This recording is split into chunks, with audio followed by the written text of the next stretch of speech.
Dans cette vidéo, nous vous allons montrer comment introduire les données personnelles et les revenus d'un bénéficiaire. Nous commençons par introduire les données du client. Les champs de cet écran sont tous obligatoires. Le premier champ à remplir est le numéro de NISS du bénéficiaire. Ce numéro est le numéro d'identification unique de la Sécurité sociale belge. Si le numéro de NISS existe déjà dans le système, une notification sera générée.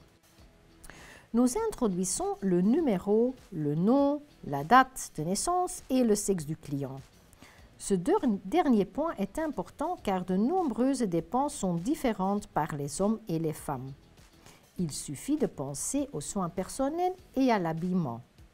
Pour les clients qui ne s'identifient ni comme homme ni comme femme, il est préférable d'indiquer homme car ce budget de référence est légèrement plus élevé. De cette manière, vous pouvez être sûr que toutes les dépenses nécessaires sont couvertes. Notre bénéficiaire s'appelle Catherine Moret, une femme. Nous cliquons ensuite sur « Revenu net » en bas à droite de l'écran. Dans cet écran, nous introduisons tous les revenus du bénéficiaire.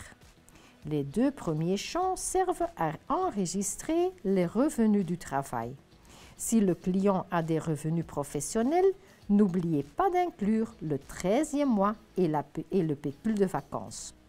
Vous pouvez inscrire ce montant dans la rubrique « Revenus supplémentaires » sur une base mensuelle, trimestrielle ou annuelle. Si votre bénéficiaire dispose d'un revenu autre que le travail, par exemple la sécurité sociale ou le revenu d'intégration, vous pouvez indiquer dans les champs en dessous. Notre demandeuse Catherine travaille à temps partiel dans un supermarché. Elle a donc des revenus et a droit à un 3e mois et à un pécule de vacances. S'il y a des enfants dans la famille, l'allocation familiale est également indiquée ici.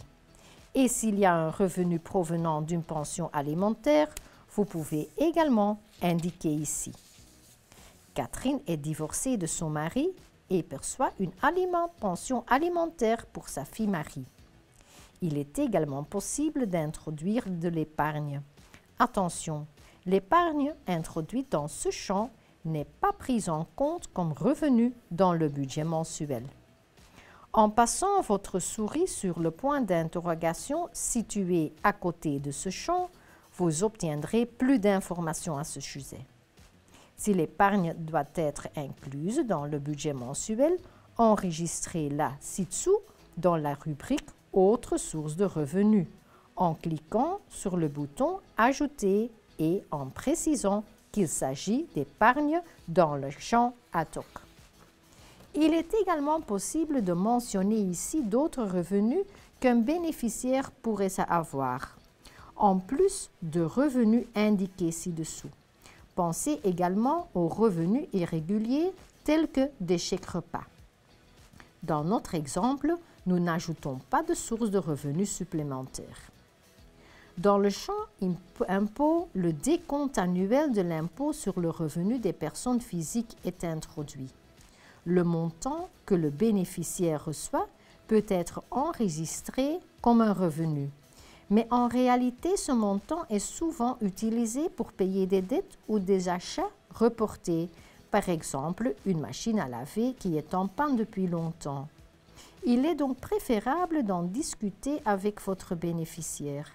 Si votre bénéficiaire doit effectuer des paiements supplémentaires, demandez-lui de mettre ce montant de côté tous les mois.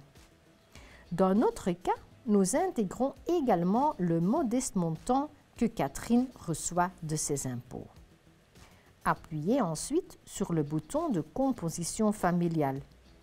Dans la vidéo suivante, nous vous montrons comment ajouter des membres supplémentaires à la famille.